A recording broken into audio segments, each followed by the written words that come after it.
Kia koutou. Welcome to another episode of Shooting the Shit with a stellar crew of reprobates and fucking meatheads. Before we start, I thought I'd start with a very quick story. I started having a quick story. Yeah, man. Look, I started having this issue with my skin and I didn't know what was going on. And I remember Tom had something similar when he was dieting.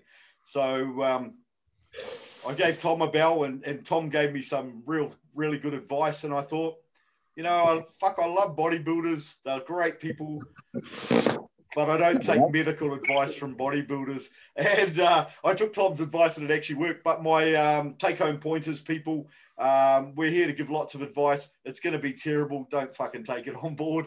So on that note, welcome to the crew, Jordan, Mike, Action Jackson, Hinch, coming on with the full physique, with the powerlifters, and Mike Tab and myself. So welcome, guys. How you been? Rocking and rolling. Yeah, no, good. I wanted to say, Nate, speaking of advice, I'm assuming it was you that posted it the other day about eating salmon with a spoon over a fork. I did it today. I'm onto it. I like it. Yeah. I think that's some good advice. Bro, the simplest way. The simplest way to break it down is to go look at a shovel, look at a fork, look at a spoon. Which one's more like the shovel? The spoon. Force it, get the food in quickly. And it gets it off the skin fucking easy as. I like it. I'm sold. Gold. Hey, and Jordan, how are you today, bro? Good, man. Same old, really. Rocking the Wolf Shim. Rocking the Wolf Shim top. Yeah, Wolf's best. It's the only gym in Auckland, to be honest. Yeah, it's good. Yeah, real busy at the moment. Lots of new signups. It's all good. It's all happening. Nice. Now, before we start, the big question, Jackson, everyone's been asking is, when are you going to put on some posing trunks? And look, I did see you're pulling some sumos, and I kind of wonder, man, like, are you kind of, something going on there? Are you going to enter the woman's physique or what? I'm just making sure that my glutes look good. I don't want to get in those trunks and they don't look good. Oh, gold. Right. Hey, anyone got anything particular, any interesting news they want to talk about, or do you want to rip into some questions? What's big on the scene at the moment? There's nothing. Kind of like in between at the moment. It's going on. Yeah. It's like, I don't know. Yeah, you guys, how far away is Wolfpack powerlifting? 5 weeks this weekend, bro. 5 weeks, cool. Everything's lining up real nice. Cool. Yeah, we got everything sorted almost. I've got like a last couple of meetings this week. Yep. And then we're on. It's going to be nice. sick. New Zealand's strongest ever. When do we get a confirmed list of lifters? Is that going to be one popping up soon? It's on the Wolfpack page. Cool. That's confirmed now. Basically, awesome. Whoever's on there now is the ones turning up, barring injury. Awesome. So we're at about 46. Cool. But yeah, biggest. All the heavy hitters are still in. Awesome. All-time men's and male and female records should fall. All-time New Zealand bench record should fall. Yeah. Are we? Is there a stream for that one, or? Yeah, bro, we've got a TV crew coming in, so we'll have a stream up. Cool. Mean. We have a real high quality live stream. Nice. What is the New Zealand bench press record? At the moment, it's a guy, Ma Tiwarangi. He's up in Hamilton, trains at Kiwi Strength. He's benched 262.5 raw. Oh. There's a New Zealand guy, Alan Ez, who benched 265 over an Aussie, and it's sort of like which one do you count, but so 265, 262.5. I know Mars looking at going over 600 pounds, which is 270. What do they weigh, those guys? Mars sitting about 160. No, actually, he's not that heavy because he's not very tall. He's about 150, I think. Yeah. We've got some big guys coming down, like Cole Morph's coming down. He's sitting like 170 or so, but he's like 6'7". His deadlift's that's what I want to see. I'm waiting on to see what he can rip off the floor. Well, he currently has the biggest powerlifting deadlift in the country, 390. Yeah. at the end of a comp. So I think he's looking to go 400 or so, which will be He- dope. So that's yeah. another record. Yeah. I think he did. Did he do 410 with wrist straps?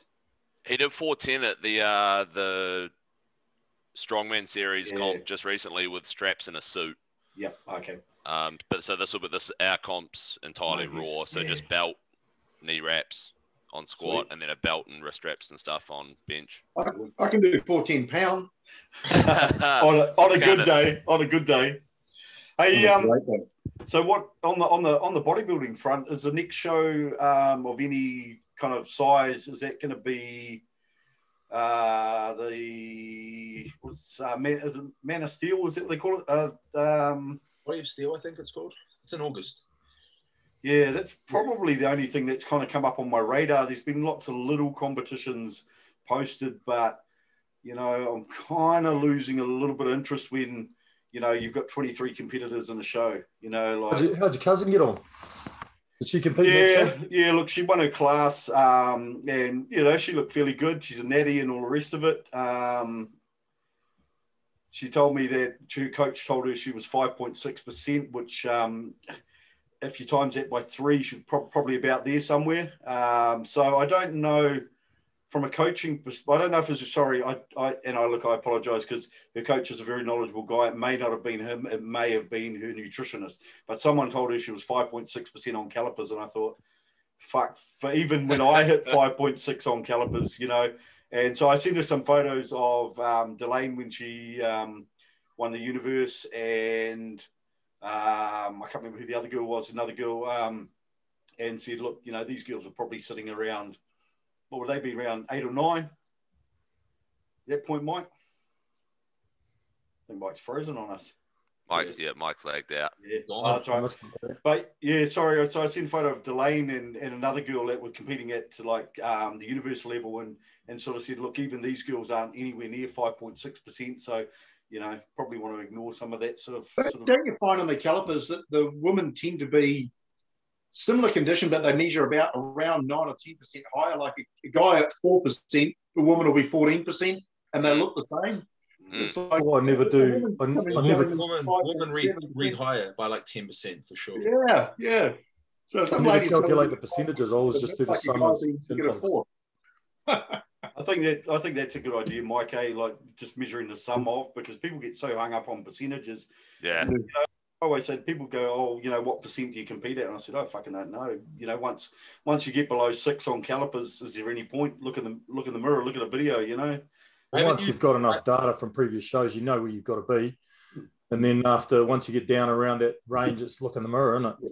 And at that point, you're looking at certain body parts going, okay, my invariably your arms will be in, but maybe on guys, it's always your back needs to come in. So you're like, everywhere's good except your back, So, it's, as you say, once you get below a certain level, it's details. I've got it down to in the super low numbers in the past. We did the maths, extrapolated it out and worked it out, but it was like, that you can start to lose value. I remember winning a nationals at like 3.2 or something, and then a year later we went, okay, let's not come in so ripped, and for the 500 grams, if that more fat on my body, I was carrying 5 kilos more muscle because I just didn't diet it off. So there's a bit of a diminishing returns value there.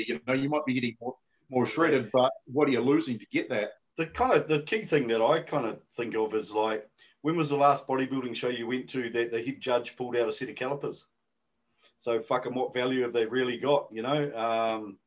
I guess tracking your sum and making sure you're coming down, making sure it's coming off evenly. But I don't know. What's your thoughts on that, Jordan? I remember in 2015, I was getting my calipers done every like 2 to 3 weeks, and it was like I was competing. It was when I did the pro-am, and I think I was like 9 weeks out, and all my skin folds had gone up in like the last 4 weeks, and I freaked out. Like I lost my shit. I was gonna pull out of the show. I went away and thought about it, and I was like looking at photos, had all these new veins. Like I was leaner. It's fucking, you're trusting a piece of plastic. So I was like, I'm just never going to use calipers again, and I never did. I think they can have some merit. Some people like to, especially people who are quite new, they don't see the change, so they can lose motivation really quick. Which if they see their skin folds are dropping, they might be like, oh, it's working. But as far as like measuring progress, I don't think you guys probably all agree. If you're prepping someone, you don't really need to have a caliper reading. Like it's not like a necessity. I mean, in fact, I'd rather than not do it, because it can help people mentally, but it can also throw them off, like what happened to me. When you talk about someone pulling out a pair of plastic calipers, I honestly, if someone pulled out a pair of those plastic calipers, I'd just walk away. Like they are so inaccurate. Like I had a pair of those Harpinger, like they're about $600, and they give a really good reading in comparison. But again, it still comes down to operator. The person who was doing the skin folds is Amanda Fobister. She's a fucking intelligent girl, and she was using those metal. Here we go. Like $1,000, and it's still red. It's still red bad. So I was like, no thanks. I mean, I haven't done a show, obviously. I would like to at some stage. You're right on that, Nate. I want to at some stage, but to me, it seems odd that like people would focus on what they weigh and numbers on a body fat thing when it's what you look like on stage.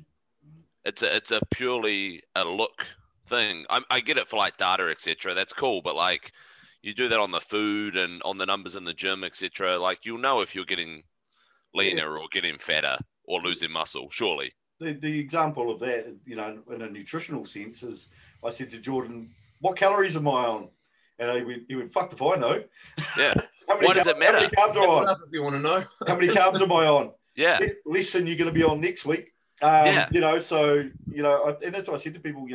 People get so into all the data, but the data itself is really, it's got a function and it's useful in some respects. But once a coach gets you on a program in terms of, your nutrition, all they're doing is tweaking the nutritional plan you've got. They're not counting calories. They're not counting your carbs. They're not counting your protein, because it all started from a base and it evolves over time.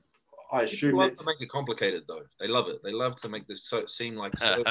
Like I see people like posting graphs all the time and stuff, and it's like, fuck, like what? Like I don't need a graph to show me how to squat. Like, it's just like, I get it. There's obviously science is important, but people take it way too far, in my opinion. And I think half of it's just it's kind of like marketing, like they want to seem superior to everyone else. But it's not like, come on. Like, do you think Chris Aceto does that? Yeah, he's a great example though, because, and also, some of the other guys at that level, when you listen to them, they're very down to earth. They put things in basic terms. They don't over promote their academic knowledge, and it's quite funny when you listen to their athletes talking about how they, particularly with Chris, how they interact with Chris and some of the conversations he has. I heard a great one the other night when they were talking about prepping for a show, and he was like, well, how much diet I had to take, and so Chris Aceto went on and he pulled this bit into this bloody capsule and gave it to him, and he took it, and he said, "How much was it? Because I want to write it in my journal." And he goes, "What's between a smidge and a something or other?" He goes, "A sprinkle?" So he wrote, "A sprinkle of diazide." Oh my God.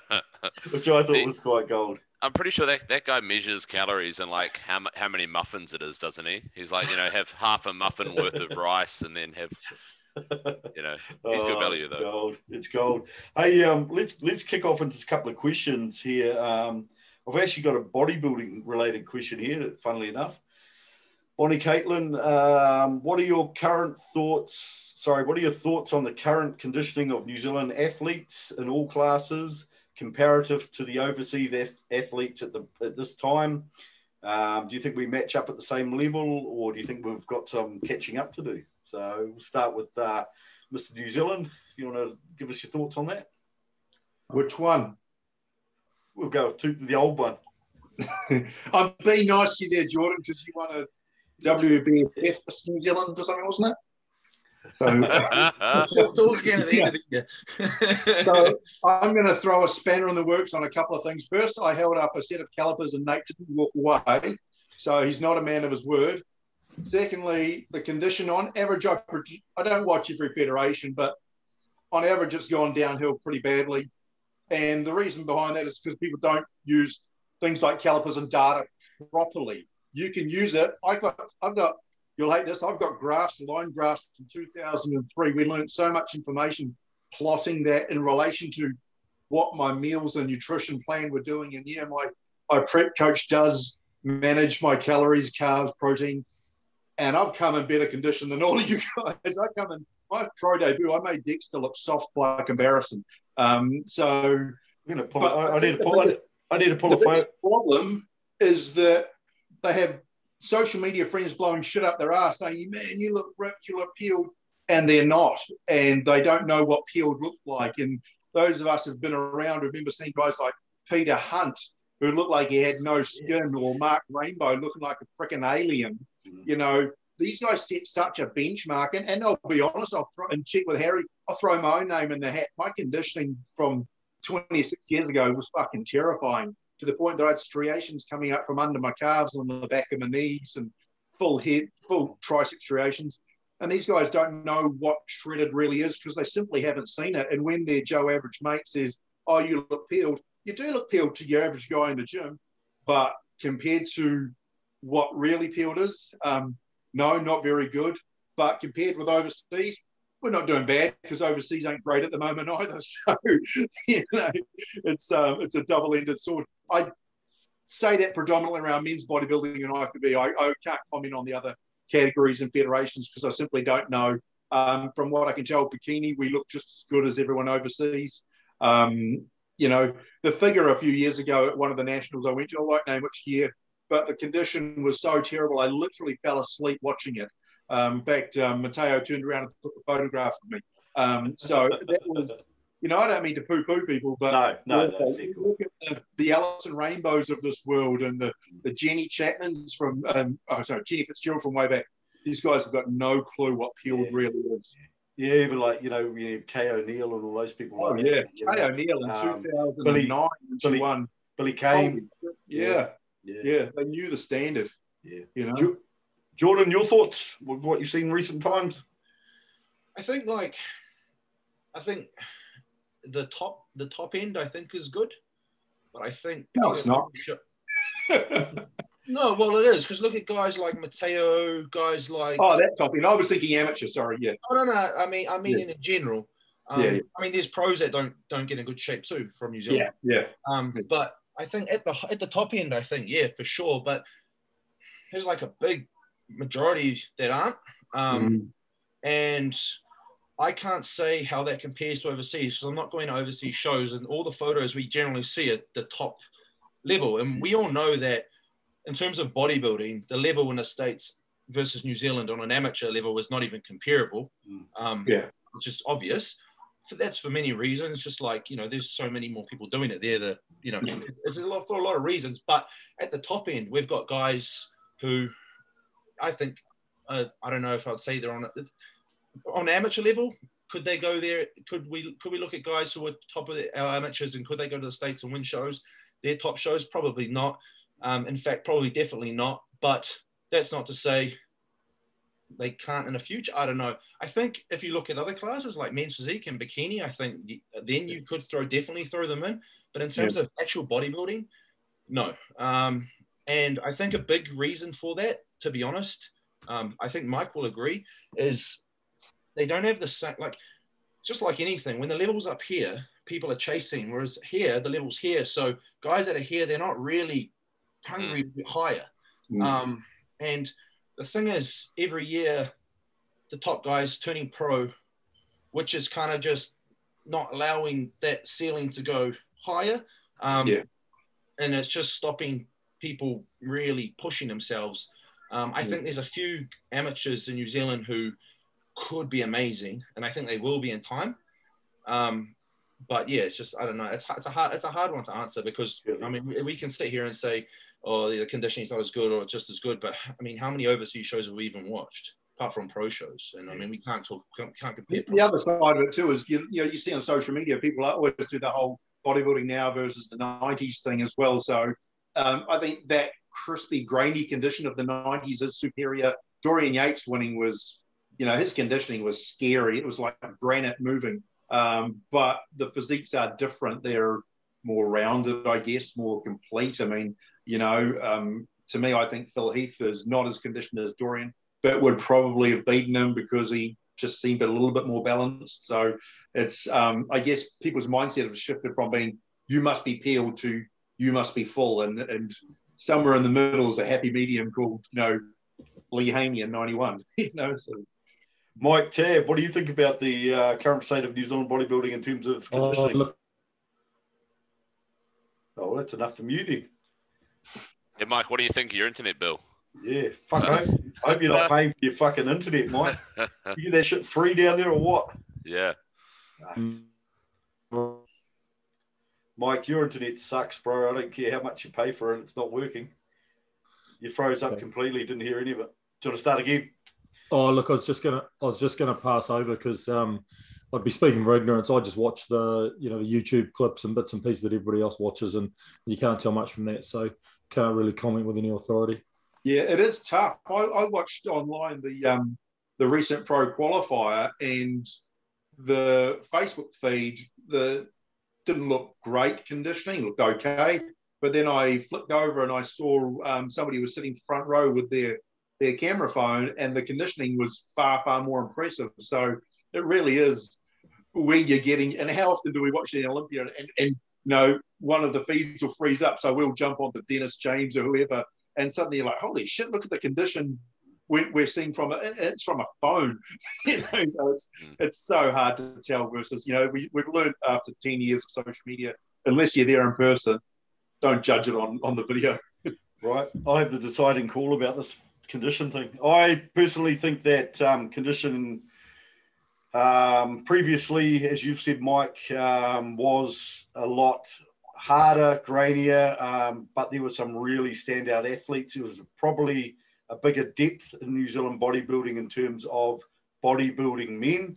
And I guess at that time also the look was peeled inside out. So, you know, I guess if you're a young fella or, you know, you're looking at you know, the guys that are winning on the pro stages overseas, they're not often grainy and peeled inside out. They're full and bubbly, you know, that's kind of look. So how do we compare to overseas? Who knows? Get a pro card and go overseas. Find out. Well, on that diet front, I seem to notice, like, I mean, I'm just purely, obviously, a fan. I'm a big fan of bodybuilding. But, like, is it people aren't dieting as hard, do you think? Like, is that the sort of the – because it always seems to be like people are like, oh, look at how much I can eat for my cheat meal this week. You know what I mean? Whereas, like, back in the day, I remember reading or seeing Dorian and – like Lavroni and stuff had come on and they'd be eating like fish and greens for 6 weeks straight or some shit to, like, you know what I mean, come in super peeled. Is it that people aren't dieting as hard these days, or? I personally think there's a lot more to it than just dieting hard, because not everyone can, like, I've done preps where I've had to do stupid things like what you just said with the fish and the greens because of whatever reason, and the outcome's not always like what you think. I think it's like so many variables all combine into one. Of course. The diet, the duration of the diet, the training, the supplements, the gear, everything. Of course. It all kind of goes together. And like, I know guys who have to diet on really low calories and they can get ripped. And I know other guys who can do 30 minutes of cardio 3 times a week, eat carbs with every meal, and get striated glutes. So it's also genetic. But yeah, like I've got a few friends like that. So it's, and I'm not saying they don't work hard, they do. But I think working hard is like relevant to the individual. Yeah, I don't know. It's a tricky one. But a lot of people also, and I know this from working with people, is they just lie. Like a lot of people lie and cheat without even realize they're doing it. Like their meal plan says to have this for meal 6, but instead of having this, they just have a protein shake because they can't be bothered cooking the eggs or the egg whites, or they meant to have this, but then instead they have a bowl of oat. Like, you know, or they're hungry and I was flat yesterday, so I'm gonna have a bit more carbs today. Like people do that kind of shit, and half the time, because they're meatheads, they don't even realize it's wrong. They just think like it's the right thing to do, or like not everyone always adheres. Most people don't, to be honest. Most people cheat a little bit. All right, we're gonna move on to the next one. Bailey Pugh, Hawke's Bay boy. Thoughts on SARMs? Lots of mixed opinions about them, but I feel as though the younger generation see them as a side effect free way to get gains, which they definitely aren't, in Bailey's opinion, being a younger generation himself. So, guys, thoughts on SARMs? Anyone want to kick off with that? Yeah, guys, like Priest here. SARMs are really important. So's squads and chest, and so's delts, and but SARMs most important. Yeah. Who are you, man? Lee Priest, mate. Lee Priest. Oh. Everything begins with an S. SARMs, squads, specs, all of it. Jordan, thoughts on SARMs? I know nothing about them, man. Like, I've never even looked into them. The biggest reason is like, there's not enough research. Everything you do in bodybuilding, there's risk and reward. And the best way to manage risk and reward is to know the benefits and the possible negatives from everything you do. And if there's not enough information about what can happen, fuck that. So I don't know. I don't know. It's good advice. I was going to say something like, well, when in doubt, fuck, I'm sure you can snort it. But personal thought on SARMs, probably very much like yours, Jordan. They're relatively new, not that new. Some of them have, I don't think any of them are approved for human use. Most of them, from what I've seen, give less positive effects than what going on a cycle of gear would do. Gear's got 50 fucking years worth of trials and stuff, and bodybuilders doing stupid things with it as well, just in super physiological doses. But there's actually stuff there to say, what's good and bad to do with gear, whereas SARMs is kind of a bit of a crapshoot. You're kind of relying on bits and pieces of information, probably like when I first got into bodybuilding, there was limited information around steroid use and those type of things. So to me, from a risk to reward thing, look, they're banned by the federations that are tested. So if you're going to do them, why wouldn't you just do gear? They're too scared of needles. Yeah, but hey, I suppose you get a west to it out of our cycle. It's probably got tattoos though. Yeah. Oh, man. Tough stickers. Yeah. Anyone else really know much about SARMs? Like, as Jordan said, like I personally have only ever seen guys that use them when they're off cycle just to try and hold on to, as part of their PCP. But there's fuck all research on it. So it's like as much as people say bodybuilders and stuff, and obviously elite powerlifters are like irresponsible for using fucking gear. I think it's probably even like slightly more irresponsible to use SARMs because it's like Jordan said, there's literally no information on it. They've been around mainstream for maybe 5 years. Yeah. And they were almost along the same lines as like a pro hormone back when they first came out, when they were trying to sell them across the counter because it was X, and then when your body ingested it, it became Y, and it became a steroid in your system. The whole DHEA and the androstenedione and all those type of things. Superdrol and all that sort of shit, designer steroids. Yeah, that was like 20 odd years ago when all that sort of rolled out, and I think Christchurch was the mainstream of that in New Zealand. But yeah, so I guess general consensus is you're probably better off doing gear than SARMs because there's a lot more research and just take some tests. Well, as blasé as it is to say that, it's probably good advice if you're gonna do that kind of thing. So anyway, bad reviews for us. Don't go there. Travel somewhere else. Next up on the question front was okay. Holy fuck! Right, here we go. So this one comes from Sean King. Sean King, my opinion on you's changed already with this question. Worst sexual encounter with a female. Have you And the second question is, have you had an accidental shart at the gym or even outside the gym? So anyone want to start on those? Mate, you'll start. Yeah. You're dying to. Yeah. Dying to answer, you reckon? Wow. It's been so long. I you know, other than my hand, I don't think I've had a sexual encounter in that long. You know, in my old age, and my coach just fucking diets me into the ground, put me on 1,500 calories a day, and you know, life's tough. No, I can't answer the first one.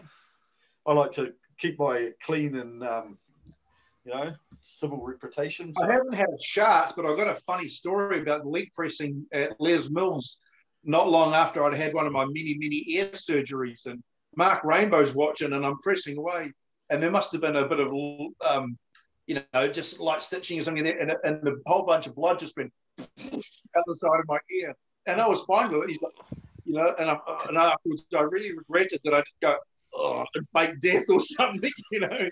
Not a shot, but it was a leg press induced head explosion. Hey, I think we've got to go to Action Jackson on this one, because you're a powerlifter, so you're always squatting and pushing at that maximal limit. You're bound to have shat a squat suit somewhere along the line, haven't you, buddy? Mate, I always err on the side of caution with that. I'll make sure the tank's fucking empty beforehand. You know, you get a decent dose of pre-workout, visit the bathroom, you're done. I've got one for you, bro. I've got one. It's pretty scary. I had a pretty scary one with cutting weight, though. You know, like you're taking on like a big weigh-in, take some laxatives and diuretics, and then you get caught, you know, half hour from home. That was pretty. That got pretty close. But otherwise, all good. I've actually got one story on that one.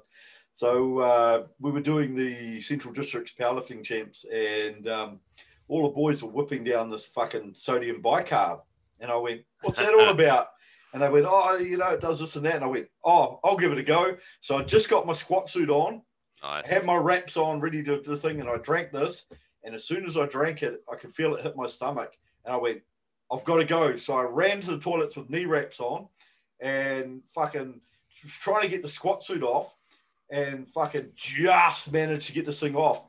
And I was in the cubicle, and my mate walked in. He was in the urinal next door, and it was just going, psh, and I said, dude, I'm not taking a piss. And I lost a litre at least in about fucking 3 seconds, man. And like, I ended up, my body weight must have dropped so much, my suit didn't fit properly, and I went out and I fucking bombed my squat. So don't go doing stupid shit before a competition like that, because otherwise you will have a shart incident. It could have been, yeah. I mean, you should have just held it in. Would have been extra bloating for the fucking squat. Honestly, man, like I couldn't. As soon as this stuff like went down, it just hit my stomach and everything went fucking AWOL, bro. It was like eating a... What was the purpose the guy said they were taking it for? Yeah, that's also what I was interested in. I have no idea, and at that point, I fucking have no idea why I tried it. Because usually sodium bicarbs, like you have it like a little bit before like a fucking arm session to get a sick pump, not before a fucking max squat. Stains out of carpet or something. Maybe.